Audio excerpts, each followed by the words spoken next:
प्यारे बच्चों, हाय। कैसे हैं? आज कबीर के एक पद की व्याख्या बताऊंगा। हमने बताया था ना, जब कबीर ने अपना बीजक लिखा था तो उसके 3 पार्ट हैं: साखी, सबद और रमैनी। साखी में दोहा है, सबद में गेय पद हैं और रमैनी में चौपाइयां हैं। तो एक शब्द है आपके कोर्स में, गेय पद। दुल्हनी गावोह मंगल चार, दुल्हनी गावोह मंगल चार, हम घर आए हो राजा राम भरतार। तन रति कर मैं मन रति करिहूं, पंच तत्व बाराती। राम देव मोरे पाहुने आए, मैं जो बन मदमाती। शरीर सरोवर बेदी करिहूं, ब्रह्मा वेद उचार। और राम देव संग भांवर ले हूं, धन धन भाग्य हमार। सुर 33 कौतिग आए, मुनिवर सहज 88। कहें कबीर हम ब्याहि चले हैं, पुरुष एक अविनाशी। संदर्भ हो जाएगा आपका प्रस्तुत गेय पद, हमारी पाठ्य पुस्तक हिंदी से पद नामक शीर्षक से लिया गया है। इसके रचयिता कबीरदास जी हैं।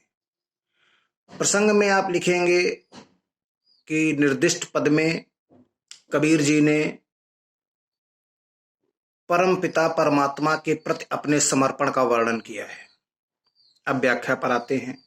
एक कागज पे पूरा लिख लेना और व्याख्या वही मैंने जो सिस्टम बताया है, कागज पे लिख लेंगे आप, उसकी एक एक लाइन देखते जाएंगे और व्याख्या को सुनते जाएंगे और बाद में अपने हिसाब से कागज पर लिख करके वो व्याख्या हमें भी भेजेंगे। दुल्हनी गावोह मंगलचार।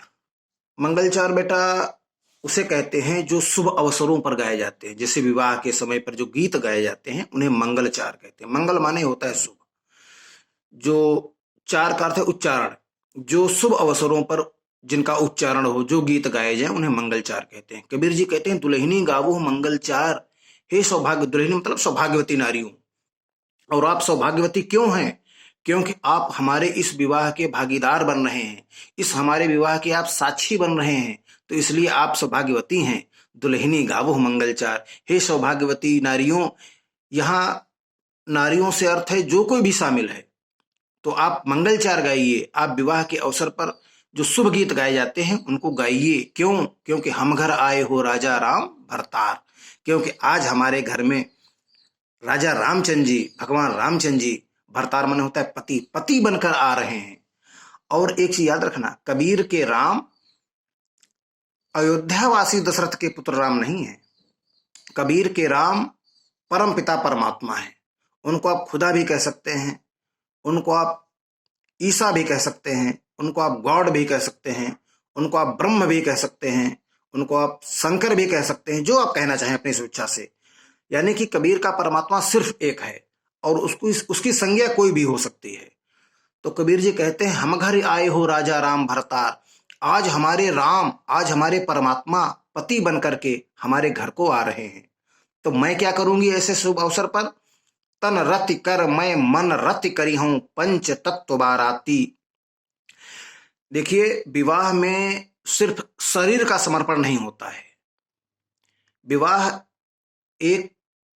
विवाह जो संस्कार है, इसमें प्रेम की पराकाष्ठा होती है। और प्रेम अपने प्रेमत्व में पूर्णता को तब तक नहीं प्राप्त कर सकता जब तक तन और मन दोनों का एकाकार ना हो जाए। तो कबीर जी वही बात कहते हैं, तन रति कर मैं मन रति करी हूं। यानी कि तन और मन को मैं एक मिला दूंगी। एक का अर्थ है कि हमारा प्रेम सिर्फ दिखावा नहीं होगा, सिर्फ तन से प्रेम नहीं होगा, तन से भी होगा, मन से भी होगा।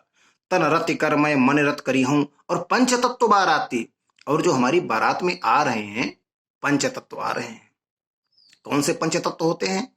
छित जल पावक गगन समीरा। पृथ्वी, जल, आकाश, अग्नि और वायु, ये पांचों चीजें हमारी बारात में हमारे प्रियतम के साथ, हमारे आराध्य श्री राम के साथ, ये पंच तत्व बाराती बनकर के आ रहे हैं। रामदेव मोरे पाहुने आए। रामचंद्र जी हमारे परम पिता परमात्मा हमारे आज मेहमान बनकर के आ रहे हैं। मैं जोबन मदमाती, मैं इस समय यौवन के मद में उन्मत्त हूं, अर्थात मैं अपने प्रियतम से मिलने के लिए, अपने परमात्मा से मिलने के लिए तन से मन से बिल्कुल व्याकुल हूं। हमारे अंदर का प्रेम छलका पड़ रहा है, छलक जा रहा है, छलकने को बेताब है, छलकने को व्याकुल है। मैं जोबन मदमाती, शरीर सरोवर बेदी करी हूं। और विवाह के समय में यज्ञ बनाई जाती है ना, यज्ञ कुंडिका। तो कबीर जी कहते हैं यज्ञ कुंडिका काहे की बनेगी? शरीर सरोवर बेदी करी हूं, मैं अपने शरीर रूपी सरोवर को ही यज्ञ वेदिका बना दूंगी, यज्ञ वेदिका बना दूंगा। शरीर सरोवर बेदी करी हूं, ब्रह्मा वेद उचार। हमारे विवाह में, हमारे वैवाहिक संस्कार में जो मंत्र पढ़े जाएंगे, जो वेद ध्वनियां गुंजरित होंगी, उनको ब्रह्मा जी गुंजरित करेंगे, उनको ब्रह्मा जी अपने मुख से उच्चरित करेंगे। इसका अर्थ ये हुआ कि हमारे विवाह में कहीं से भी किसी प्रकार की कोई भी त्रुटि होने की संभावना नहीं है। प्रत्येक वस्तु, प्रत्येक चीज अपनी पूर्णता को प्राप्त करेगी। क्यों? क्योंकि श्री राम जी से मेरा विवाह हो रहा है और राम जी पूर्ण पुरुष हैं। और जब पूर्ण पुरुष के साथ हमारी शादी हो रही है, पूर्ण पुरुष के साथ जब मैं प्रेम के बंधन में बंधने जा रहा हूं, तो जाहिर सी बात है प्रत्येक चीज पूर्णता को प्राप्त होनी चाहिए। ब्रह्मा वेद उचार, ब्रह्मा जी वेद पढ़ेंगे। रामदेव सग भावर ले हूं।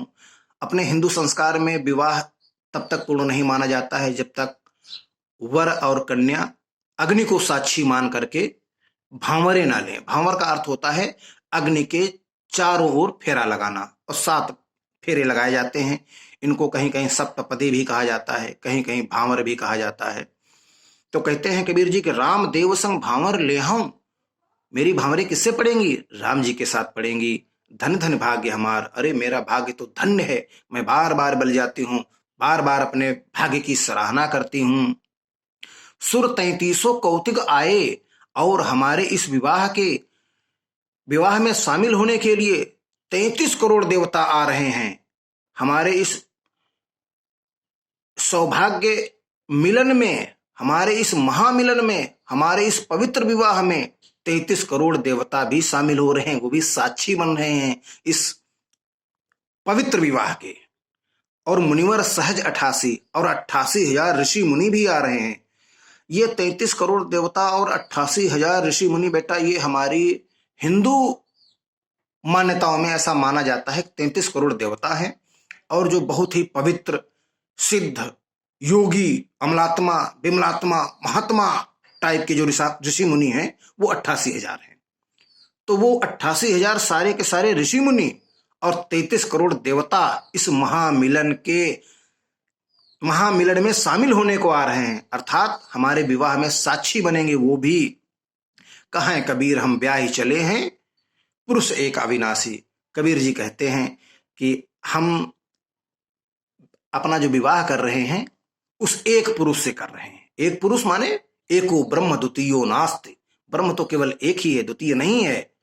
तो उसी एक ब्रह्म के साथ हमारा विवाह हो रहा है। और वो ब्रह्म है कैसा? अविनाशी। अविनाशी का अर्थ होता है विनाशी का अपोजिट, विनाशी का विलोम। विनाशी माने विनाशवान, जिसका नाश हो जाए। अविनाशी, जिसका कभी नाश होना हो, चिरंतन, शाश्वत। और ब्रह्म ही शाश्वत है। तो उसी ब्रह्म के साथ कबीर जी कहते हैं कि अब हमारा ब्याह होने वाला है। Thank you.